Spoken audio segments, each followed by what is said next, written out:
ready.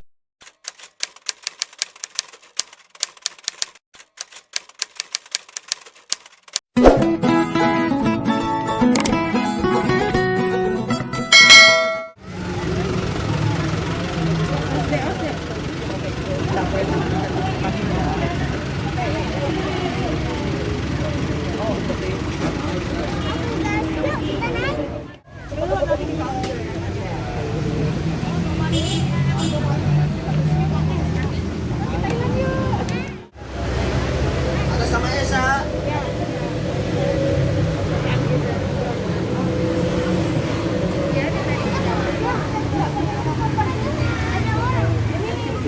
Atas nama Lucy.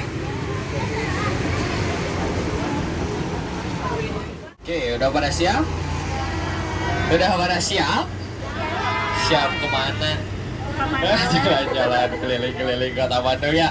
Oke, sebelumnya disapa dulu. Assalamualaikum warahmatullahi wabarakatuh. Kurang semangat pada kemana suaranya? Udah pada makan belum? Sama ya, kira-kira ada yang mau nawarin. Coba dibatasi walaupun kita belum makan, tetap harus semangat. Coba sekali lagi. Assalamualaikum warahmatullahi wabarakatuh. Nah gitu dong ya, semangat. Sampurasun. Rampes. Ini ngomong-ngomong, ada yang dari luar kota Bandung, bisa angkat tangannya? Dari mana? Surabaya, Jakarta, sama Jakarta. Ada lagi? Sisanya dari tadi nungguin bandros lama ya. Oke, dari luar kota Bandung, selamat datang di Bandung dan selamat menikmati perjalanan memakai bandros. Ngomong-ngomong bandros, ada yang tahu gak sih kepanjangannya bandros ini apa? Bandung? Bandung Tour on Bus. Sekarang kepanjangan disingkatlah menjadi bandros. Ada dua versi bandros di kota Bandung. Yang pertama bandros besi seperti ini, tidak bisa dimakan. Yang kedua betul, itu kue bandros, makanan ciri khas kota Bandung. Kalau di Jakarta namanya kue pancong ya, yang manis. Kalau di Bandung ini yang asin. Ada yang tahu kenapa yang asin? Kenapa yang di Bandung asin? Ada yang tahu? Karena manisnya udah ada di saya. Di mana sini ada 3 peraturan. Peraturan yang pertama, dilarang makan dan minum. Nah, dilarang makan dan minum. Kalau gak nawarin saya dulu sama Pak Driver ya, boleh makan dan minum, tapi buang sampahnya jangan buang sampah sembarangan. Buang sampah pada tempatnya, karena di belakang sudah disediakan tong sampahnya. Yang kedua, dilarang merokok. Bagi yang merokok, dilarang merokok maupun nge-vape ya. Yang ketiga, ini dilarang mengeluarkan anggota badan kiri maupun kanan, takutnya ada kecelakaan ya. Dan seperti biasanya, nanti saya di sesi akhir perjalanan akan menyiapkan satu pertanyaan yang nanti pertanyaannya tidak berupa sejarah, IPA, IPS, matematika, bahasa Inggris, bahasa Belanda, bahasa Perancis, enggak ya. Hanya membutuhkan fokus dan ada hadiahnya. Setelah naik bandros, ibu bapak teteh akang ada ini akan menjadi artis dadakan kota Bandung. Kenapa Kang menjadi artis dadakan kota Bandung? Karena kita banyak yang ngeliatin. Jadi jangan kaget. Kalau ada yang liatin, kita liatin lagi siap. Kalau ada yang tunjukin, kita tunjukin lagi. Kalau ada yang dadahin, kita dadahin lagi. Tapi kalau ada yang foto kita, jangan lupa bergaya. Karena kita artis, jadi kita jangan sombong. Di bandros ini jangan tidur. Kenapa Kang jangan tidur? Karena nanti ada masyarakat kota Bandung yang memfoto lalu diupload ke sosial media. Nanti ada yang komen gini katanya, itu lagi naik bandros, apalagi diceramahin. Jadi jangan tidur, apalagi tidurnya sambil hokcai. Apa itu hokcai? Hok barinya cai atau ngeces ya. Jadi jangan tidur. Dipotong dulu, mohon maaf. Tengok ke sebelah kanan. Ini ada SMA Negeri 20 Bandung. Dulunya ini adalah SPG 2, Sekolah Pendidikan Guru 2, di mana dulu saya pernah syuting di situ. Alhamdulillah film saya nembus 6 juta penonton. Film apa, ada yang tahu gak? Kurang tepat. Film Dilan. Saya syuting di situ. Serius, saya syuting di situ sebagai satpam, makanya gak kelihatan kan. Dilan 1990 ya, tapi saya syuting Dilannya. Ya, Dilan 1990 sampai Dilan 1991. Karena film Dilannya udahan, sekarang Dilannya berpindah profesi menjadi pilot bandros. Ini Dilan yang sesungguhnya. Ada kata-kata mutiara Dilan gini katanya, jangan rindu, berat, biar aku saja. Kamu gak akan kuat. Padahal yang berat bukan rindu, yang berat badan. Ya, cicilan, beban hidup. Nah gitu yang berat mah ya. Biar gak canggung, alangkah baiknya kita kenalan dulu. Ada pepatah pernah mengatakan, tak kenal maka tak kenal maka ta'aruf ya. Masa baru kenal udah sayang-sayang aja, ntar di PHP-in nangis. Perkenalkan, nama saya Ridwan Gurilem, Gubernur Ibu, itu saya Ridwan Gurilem. Kenapa Kang Gurilem? Kayak kerupuk khas Cililin. Karena Gurilem gurih tapi kalem ya.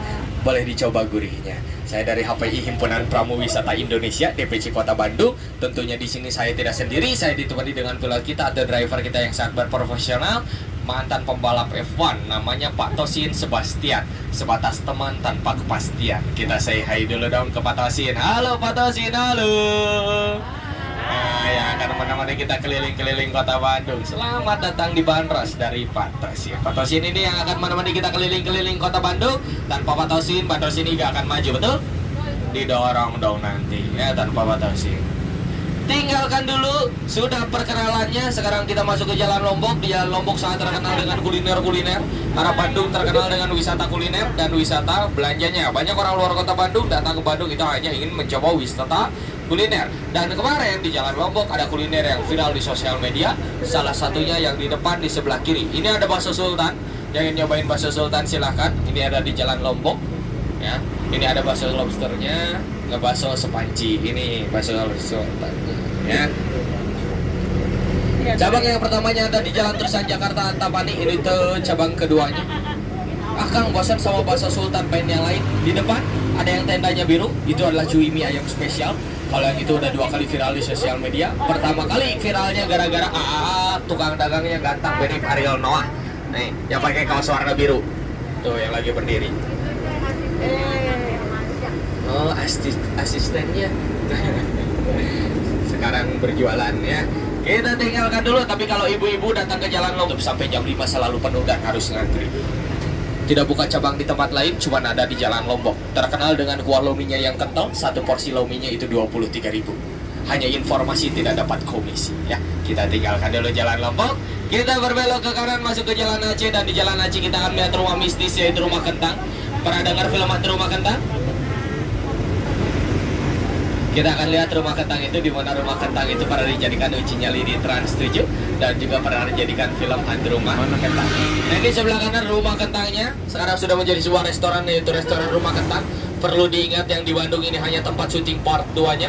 Rumah Kentang yang aslinya ada di Jakarta. Ya, kalau dulu belum direnovasi dan pohon-pohon di depannya belum pada ditebang, ini sangat terlihat seram. Tapi kalau sekarang sudah direnovasi, sudah menjadi sebuah restoran, sudah tidak terlihat seram lagi, malah sekarang terlihatnya mewah. Ya, jadi jangan takut kalau mau makan di Rumah Kentang. Ya.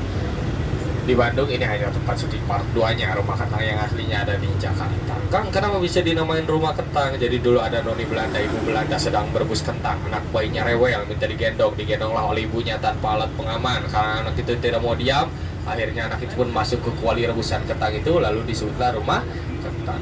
Kalau sebelah kanan ada rumah hantu, sebelah kiri ada rumah hancur. Rumah hantu dan rumah hancur ya. Kita tinggalkan dulu Rumah Kentangnya. Masih ada di Jalan Aceh. Sebelah kanan ada lapangan Saparua. Di lapangan Saparua komika Uus. Sebelum menjadi komika dia sering nongkrongnya di sini ya, bareng teman-temannya. Liatin ibu-ibu yang sedang lari.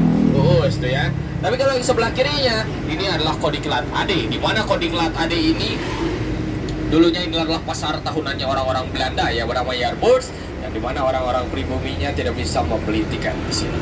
Yang di depannya sebelah kanan, disinilah disimpannya lampu untuk menyorot pasar tahunannya. Ini dulu namanya adalah Moluccan Park. Karena Indonesia sudah merdeka, khususnya di kota Bandung, tidak mau lagi memakai nama-nama asing. Akhirnya Moluccan Park ini pun diganti menjadi Taman Maluku. Kalau saya malam-malam disuruh lewat antara Rumah Kentang atau Taman Maluku, saya lebih baik lewat Rumah Kentang, serius. Karena Taman Maluku penampakannya lebih real, lebih asli, sieun digoda, ya Bu ya, bencong atau ACDC, si laki-laki bertulang lunak. Kalau siang jadi dewa, kalau malam jadi kalau siang pakai lepis, kalau malam pakai lecing. Alhamdulillah, tapi ya bencong-bencong di situ sudah pada tobat-tobat, termasuk saya. Gaya goyang bercanda. Tinggalkan dulu sebelah kanan ada Taman Lalu Lintas atau Taman Ade Irma Nasution. Dulu cuma ada 2 tempat bermain buat anak-anak di kota Bandung. Cuma ada Taman Lalu Lintas dan kebun binatang Bandung. Tiap hari raya Idul Fitri, orang tua di kota Bandung selalu mengajak anaknya kalau gak ke taman lalu lintas yaitu ke kebun binatang Bandung. Bawa samak, bawa timal, bawa termos, bawa tram di dalamnya. Yang gak kalah lupa bawa sebuah kaleng kongguan yang dalamnya ranginang. Sudah menjadi sebuah ciri khas orang Sunda kalau itu ya. Buka kaleng kongguan isinya ranginang deui ya. Tinggalkan dulu. Ada yang ingin lihat pesawat tuh, ada sebelah kanan. Ada pesawat. Nah, itu pesawat jet, pesawatnya asli yang diambil cuman mesinnya doang. Di mana taman lalu lintas dulunya ini adalah tempat latihan baris berbarisnya tentara-tentara Belanda. Tapi kita tinggalkan dulu taman lalu lintas. Sekarang kita masuk ke Jalan Sumatera. Di Jalan Sumatera ini ada SMPN favorit di kota Bandung. Ini ada SMP Negeri 2 dan SMP Negeri 5. SMP Negeri 2-nya ini ada di depan di sebelah kiri. Bangunan yang berwarna hijau, kita tengok dulu ke sebelah kiri. Inilah SMP Negeri 2-nya. Di atasnya ada tulisan ANO, di sampingnya ada tahunnya, tahun 1913. ANO yang artinya berdiri sejak tahun 1913.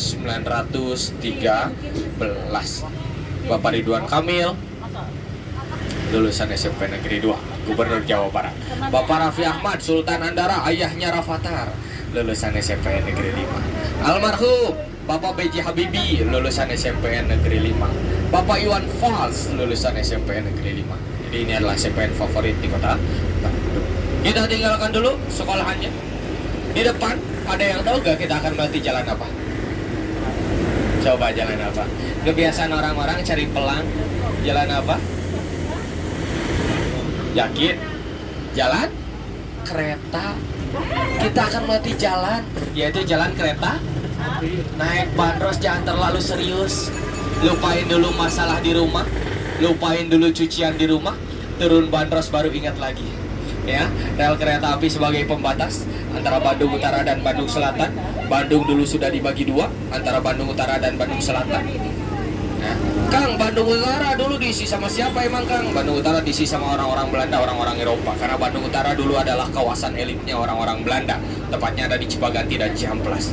Bandung Selatan diisi sama siapa? Bandung Selatan diisi sama orang-orang pribumi, orang-orang Tionghoa dan orang-orang Arab. Makanya di Bandung Selatan ada nama jalan yang bernama Jalan ABC. Itu bukan kecap maupun sirup maupun batu baterai, bukan. Tapi itu kebanyakan dari Arab, Bumi Putra, Cina. Pengusaha mebel yang sangat berjasa di kota Bandung. Kalau boleh dibilang-bilang juga beliau berjasa di Indonesia. Kenapa? Karena beliau meminjamkan mebelnya seperti bangku, meja untuk degelasi, konferensi, Asia. Karena nama beliau sangat berjasa, akhirnya nama beliau pun diabadikanlah di sini. Ini harusnya nama dua orang. Karena dalam buku sejarah tidak ada yang namanya Tamblong. Ini harusnya nama dua orang, namanya Tom and Long. Lucu ya orang Sunda. Karagok, katanya nyebut Tom and Long mah tambahin aja B jadi Tamblong. Kayak gemblong gak ada B-nya gak enak, jadi gemlong.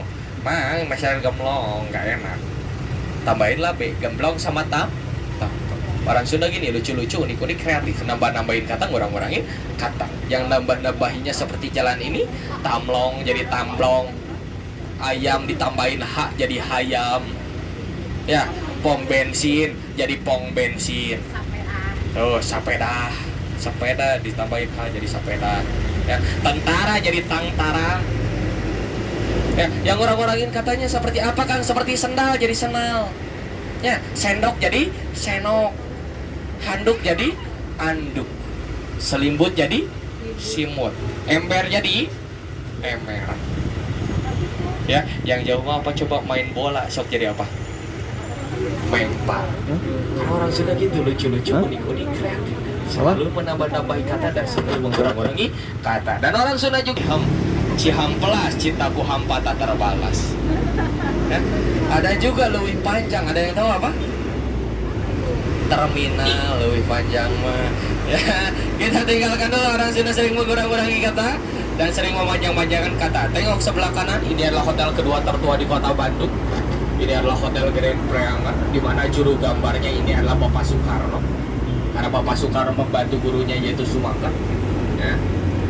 Karena Bapak Soekarno lulusan THS, yaitu Teknik High School, yang sekarang tepatnya menjadi ITB, yaitu Institut Teknologi Bandung. Disinilah di Hotel Grand Priangan inilah wartawan digelasi konferensi Asia Afrika menginap. Tapi kita tinggalkan dulu Hotel Grand Prangernya. Sekarang kita ada di Jalan Asia Afrika, dan di Jalan Asia Afrika ada titik 0 km Bandung. Cikal bakalnya sejarah kota Bandung berawal dari titik yang depan sebelah kanan. Ya, kita tengok dulu ke sebelah kanan. Inilah titik 0 km Bandungnya. Cikal bakalnya sejarah kota Bandung. Ada Bandung 0 km, ada CLN Cileunyi 18 km, ada PDL Padalarang 18 km. Di sini ada patung dada yang memakai pecinya itu adalah presiden pertama kita, Bapak Soekarno. Sampingnya Bapak Soekarno itu adalah gubernur pertama di Jawa Barat, namanya Pak Sutarjo. Sampingnya yang rambutnya panjang itu adalah gubernur Belanda Herman Willem Dendels. Yang memakai belangkonnya itu adalah Bupati Bandung Wiranata Kusuma II. Di atasnya bukan lokomotif, tapi 12 stum yang membuat jalan aspal di sini. Daya dalam bahasa Indonesia yang artinya kota, kolot yang artinya tua. Berarti kota tua di Bandung yaitu Daya Kolot. Di mana Daya Kolot sering terendam banjir. Akhirnya Gubernur Belanda Herman Willem Dendels berjalan-jalan menancapkan tongkatnya, berbilang kepada Bupati Bandung Wiranata Kusuma II, jika saya kembali lagi ke sini pastikan ini sudah menjadi sebuah kota. Ketika Bandung sudah menjadi sebuah kota, Herman Willem Dendels tidak kembali lagi datang ke Bandung. Ternyata Herman Willem Dendels sudah meninggal di tempat asalnya. Ya. Kita tinggalkan dulu 0 km Bandungnya. Masih ada di Jalan Asia Afrika. Tadi kita sudah lihat, ya, kita sudah lihat hotel kedua tertua di kota Bandung. Ya. Sekarang kita lihat hotel pertama di kota Bandung. Itu adalah Hotel Savoy Homan yang mempunyai keluarga Homan asal Jerman. Ya. Di mana bangunan hotelnya menyerupai kapal pesiar. Itulah hotel pertama di kota Bandung. Disinilah Bapak Soekarno dan tamu-tamu penting di Galaksi Konferensi Asia Afrika menginap, lalu berjalan kaki ke gedung yang depan sebelah kanan, yaitu Gedung Merdeka, untuk melaksanakannya Konferensi Asia Afrika.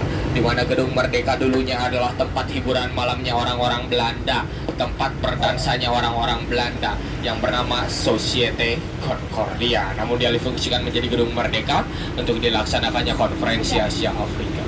Sebelah kiri, pengen lihat supermarket serba ada pada zaman dulu. Sebelah kiri bisa dilihat dari atasnya masih banyak tulisan-tulisan orang Eropa. Itu dulu namanya Warenhuis de Vries. Sayangnya dibeli oleh perusahaan asal luar, yaitu OCBC NISB.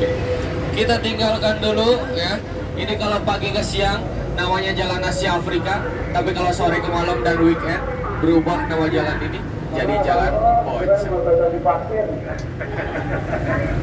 Ya, jadi Jalan Pocong karena banyak pocong-pocong.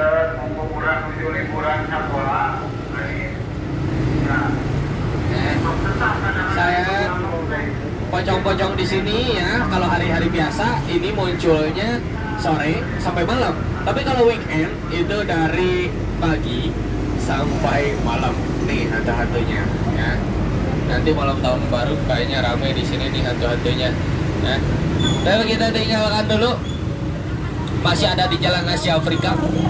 Dulu nama jalan ini bukan Jalan Asia Afrika, tapi Dokro Tebaswah ya, artinya Jalan Raya Pos. Kalau terjadi Konferensi Asia Afrika tahun 1955, jalan ini pun berganti nama menjadi Jalan Asia Afrika. Jalan ini dibangun dari Anyar sampai Panarukan yang membentang 1000 km, yang dimana pembangunannya itu secara bertahap. Tapi kalau yang depannya sebelah kiri ini ada alun-alun Bandung. Alun-alun Bandung mempunyai Masjid Agung dan mempunyai 2 menara kembar, tingginya 99 meter, menyerupai Asmaul Husna.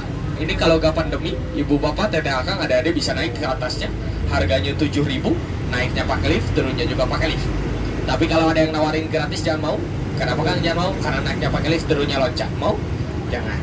Ya, kita bisa melihat 90 derajat di situ.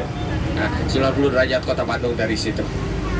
Makanya ada pepatah mengatakan, ya, Bandung mah engke heureun ku tangtung. Kalau kita lihat dari menara, terbukti Bandung sekarang heureun penduduknya atau sempit penduduknya. Makanya di daerah Bandung sekarang banyak macet-macetnya ya. Nah, karena sekarang Bandung heureun ku tangtung, betul yang diucapkannya ya. Nah, Bandung dulu adalah sebuah danau. Ya, Bandung dulu adalah sebuah danau. Kalau kita lihat dari pesawat, kita lihat kota Bandung, Bandung seperti katel atau wajan, ya. Nah, Bandung dulu adalah sebuah danau. Bandung dikelilingi oleh gunung-gunung. Dulu ada gunung tertinggi, gunung tertua di Jawa Barat namanya Gunung Cuda. Gunung Cuda meletus membendung Sungai Citarum, dalam kata Ngabendung jadilah Bandung. Gunung itu pun menghilang, menyisakan anaknya yaitu anaknya Gunung Tangkuban Parahu. Ya, anaknya yaitu Gunung Tangkuban Parahu. Nanti kita sambung lagi tentang Bandung dulunya adalah sebuah danau. Karena sekarang kita ada Jalan Banci. Di Jalan Banci ini ada sebuah situs yang sangat terkenal, yaitu ada situs sel penjara Banci. Kita tengok dulu ke sebelah kanan. Inilah situs sel penjara Banci. Di depannya ada patung Bapak Soekarno yang sedang duduk. Sampingnya patung Bapak Soekarno sebelah kanan. Itu adalah sel penjara nomor 5, bekas Bapak Soekarno ditahan. Ya, luasnya 2 kali 2 meter. Kebayangkan sempitnya kayak gimana?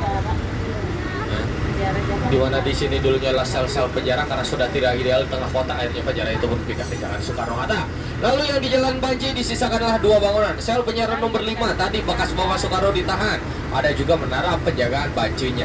Bapak Soekarno ditangkap di Jogja, dijebloskan penjara Banci selama 8 bulan, diadili di Gedung Indonesia Menggugat selama 2 bulan, tepatnya ada di Jalan Perintis Kemerdekaan. Nanti kita akan lihat Gedung Indonesia Menggugatnya. Depan sebelah kanan yang dirantai itulah menara penjagaan Bancinya, yang dulu dijaga sama tentara-tentara Belanda, tapi kalau sekarang itu dijaga sama tukang batagor. Turun kasta kalau sekarang mah katanya ya. Dijaga sama tukang batagor sekarang ya. Nanti kita akan sambung lagi tentang Bapak Soekarno-nya di Jalan Perintis Kemerdekaan. Kita kembali lagi ke Bandung dulu, sebuah danau. Kalau kita lihat dari atas ya, lihat dari ketinggian Bandung seperti katel. Nah, kalau tadi ini kita ada di alun-alun Bandung, kita ada di Asia Afrika. Pada saat itu Bandung ada Bandung sebuah danau, kita ada di alun-alun Bandung, kita ada di kedalaman 15. Pada perusahaan yang mementingkan dirinya masing-masing, janganlah sering-sering dikeruk. Karena kalau sering-sering dikeruk, sasar lembang longsor, yang rugi kota Bandung semua. Bandung bakal menjadi sebuah danau lagi. Kita tinggalkan dulu ya. Kalau Bandung dulu adalah sebuah danau ya, makanya di Bandung ini banyak nama-nama daerah ya yang berawal dari kata Ci, seperti Cicadas, Cicahe, Cilaki, Cisangkuy, Citarum, Ciliwung, Cigudapateuh, Cihamplas, Cibaduyut, Cikopin yang bala-bala haneut ya, Cileuh, sok apa-apa semuanya. Kenapa banyak cilok tuh makanan? Kenapa banyak nama-nama daerah yang berawalan dari kata Ci? Karena tadi Ci itu cai atau air. Kita tinggalkan dulu. Sebelah kiri ini ada Pasar Cikapundung. Yang senang barang-barang antik bisa datang ke Pasar Cikapundung. Di Pasar Cikapundung ini terkenal dengan barang-barang antiknya. Ya. Di sini terkenal dengan barang-barang antiknya. Di Cikapundung juga terkenal dengan kuliner-kulinernya. Ada Cikapundung Street juga ya. Ada juga sungainya di bawah. Ini Sungai Cikapundung, ini adalah sungai terpanjang di dunia. Kenapa terpanjang, ada yang tahu? Karena melewati 2 benua, yaitu Asia dan Afrika ya. Karena orang Bandung. Dulu Sungai Cikapundung sangat bersih ya, banyak orang-orang pribumi mengambil air ke situ, namun sekarang sudah berubah warna. Jadi sudah tidak ada lagi orang pribumi yang mengambil air ke situ. Kita tinggalkan dulu Cikapundungnya, karena kita akan berbelok ke kiri masuk ke Jalan Braga. Di Jogja kita mempunyai Jalan Malioboro yang terkenalnya. Di Bandung kita mempunyai Jalan Braga. Braga dibagi menjadi 2 bagian ya. Ada Braga pendek sebelah kanan, dan ini Braga panjang yang sekarang kita lalui. Panjang Jalan Braga 600 meter. Yang membedakannya dari apanya? Jalan Braga pendek masih memakai aspal. Jalan Braga panjang memakai batu andesit yang sering dibikin candi-candi. Nah, yang sering dibikin candi-candi. Kalau ke Jalan Braga, rekomendasi dari saya yang harus dicoba yang sebelah kanan. Ini adalah toko roti sumber hidangan, sudah ada sejak tahun 1929. Jika kita masuk ke sini, bisa melihat kita dari bangku, meja, etalase, sampai timbangannya itu masih khas dari zaman Belanda. Kecuali tukang dagang dan rotinya udah expire ya, tapi yang punyanya masih keturunannya ya. Braga diambil dari 3 versi. Yang pertama ngabaraga, ngabar yang artinya menampilkan, raga yang artinya badan. Jalan-jalan sore menyusuri Sungai Cikapundung. Ada juga istilah lain, orang tua zaman dulu berbilang ke orang Belanda yang menyombongkan dirinya di situ, katanya balaga. Disinilah, di Jalan Braga inilah nona-noni Belanda, orang-orang Eropa menyombongkan dirinya di sini memakai fashion khas Paris. Makanya tadi disebut ngabaraga, ngadu gaya, ngumbar gaya, menyombongkan dirinya di Jalan Braga. Kalau masuki ke kawasan Braga, karena dulu orang-orang pribumi disamakan dengan hewan yang dalam kurungnya menggonggong. Makanya ada judul lagu Jalan Braga, Jalan Telek, Jalan Braga, impian orang pinggiran yang dinyanyikan oleh Etikus. Yang belum pernah dengerin lagu itu, silakan bisa browsing di YouTube agar kita tidak lupa dengan sejarah. Kita tinggalkan dulu Jalan Braga. Sebelah kanan ada Hotel Kedaton. Kedaton yang menurut saya kepanjangannya kereta api datang, mari kita tonton. Di atasnya ada kereta api. Sebelah kirinya ini ada monumen Laswi, Laskara Wanita yang sekarang diabadikan di viaduk. Tadi ya sudah Laswi dijelaskan. Sebelah kirinya lagi ini adalah lokomotif pertama di kota Bandung, namanya Si Gombang. Ini adalah lokomotif pertama di kota Bandung. Tapi kita tinggalkan dulu. Sekarang kita masuk ke Jalan Perintis Kemerdekaan. Di Perintis Kemerdekaan inilah Bapak Soekarno digugat selama 2 bulan, di penjara Banci tadi selama 8 bulan. Diadililah di sebelah kiri. Ini penjara Sukamiskin. Ini di Gedung Indonesia Menggugat selama 2 bulan. Ya. Jadi Bapak Soekarno di penjara Banci selama 8 bulan, diadili di situ selama 2 bulan. Di dalam sel penjara Bancinya Bapak Soekarno menuliskan pleidoinya atau gugatannya yang judulnya Indonesia Menggugat. Siapa yang membawa pulpen dan bukunya untuk Bapak Soekarno menulis? Yaitu istri yang sangat setia menemani Bapak Soekarno, yaitu Ibu Inggit Garnasi. Ibu Inggit selalu datang ke selnya Bapak Soekarno dan tidak lupa membawa makanan kesukaannya Bapak Soekarno, yaitu tempe. Setelah digugat, Bapak Soekarno tidak bebas, tapi Bapak Soekarno dikurangi masa tahanannya menjadi 2 tahun. Dan Bapak Soekarno pun pernah berbilang, saya tidak ingin kembali lagi ke penjara Banci, karena penjara Banci itu adalah penjara PPT. Saya ingin pindah penjaranya, di mana di dalam penjara itu ada perpustakaannya. Dikabulkanlah, dipindahkanlah penjaranya, yaitu ke penjara Sukamiskin. Jadi Bapak Soekarno penjara Banci selama 8 bulan, diadili selama 2 bulan, di penjara kembali di penjara Sukamiskin selama 2 tahun. Kita tinggalkan dulu Bapak Soekarno-nya. Sebelah kanan ini ada balai kota atau orang Sunda ini sering menyingkatnya menjadi balkon, atau orang Sunda sering menyingkatnya menjadi balkon.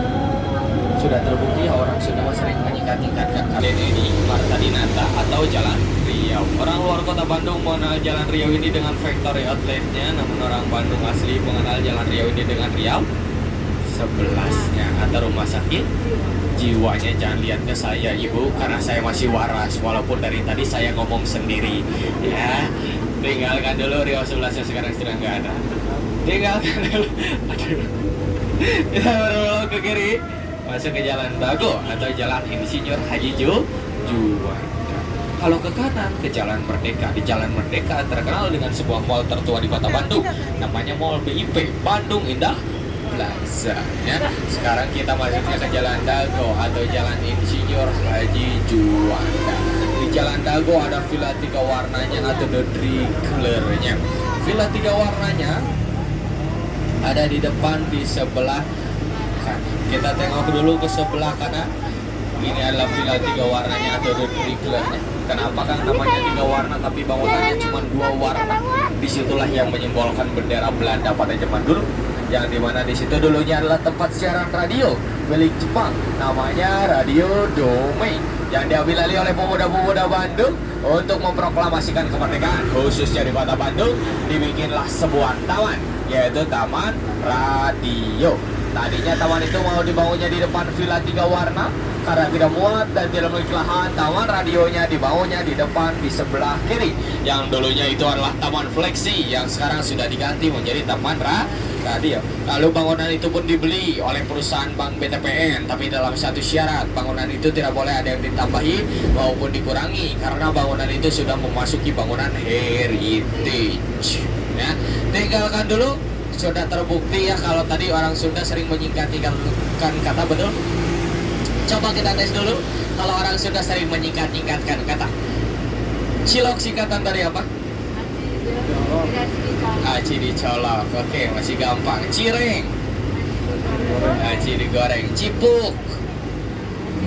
Aci kerupuk, combro, misro, colenak, jasuke, batagor. Kelihatan si ibunya tukang jajan ya. Masih gampang. Ini yang kesusahnya. Ibu-ibu suka masak ini tapi belum tahu kepanjangnya apa. Perkedel apa? Ayo. Kedele. Perkedel. Persatuan kentang dan telur itu perkedel ya. Ini yang susahnya lagi. Cuanki apa cuanki?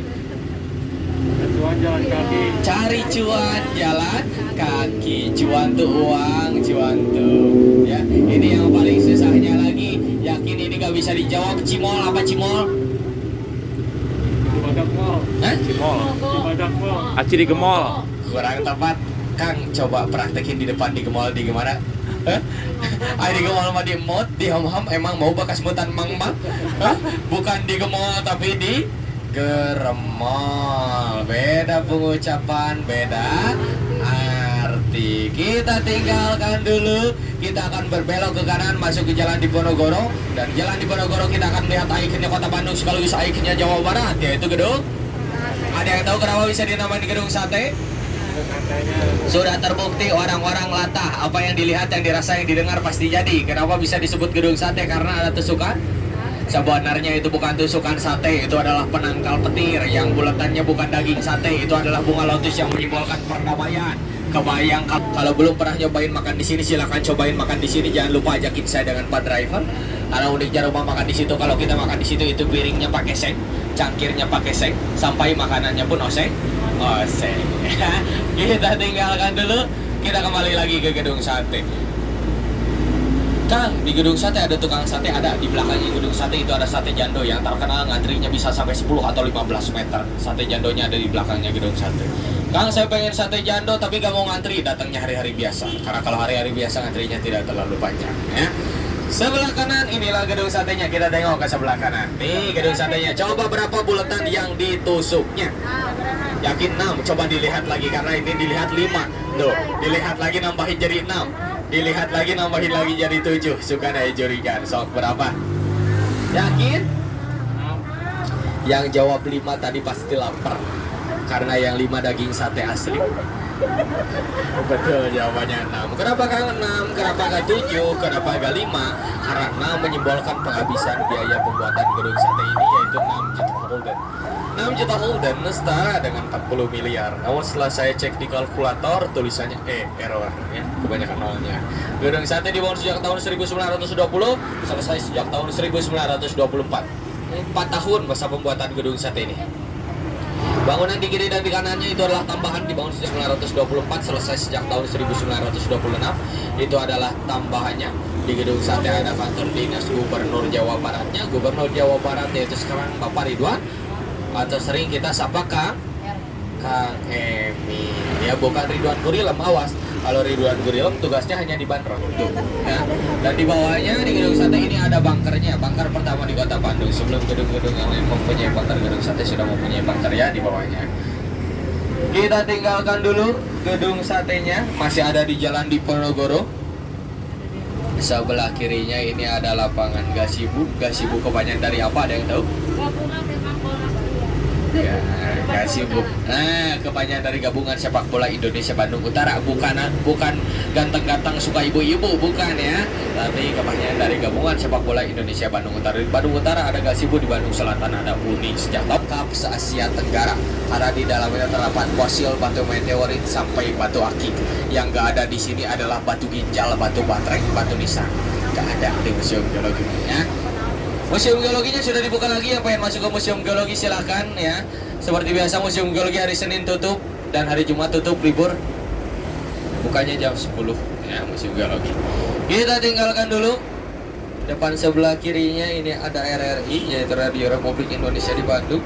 Kalau kita ke Cibaduyut kita akan menuju saluran TV pertama yaitu TVRI. Nah kalau di sini kita bisa melihat RRI. Ya. Oke tinggalkan dulu. Gak kerasa udah mau sampai lagi. Gimana puas naik pantrasnya puas?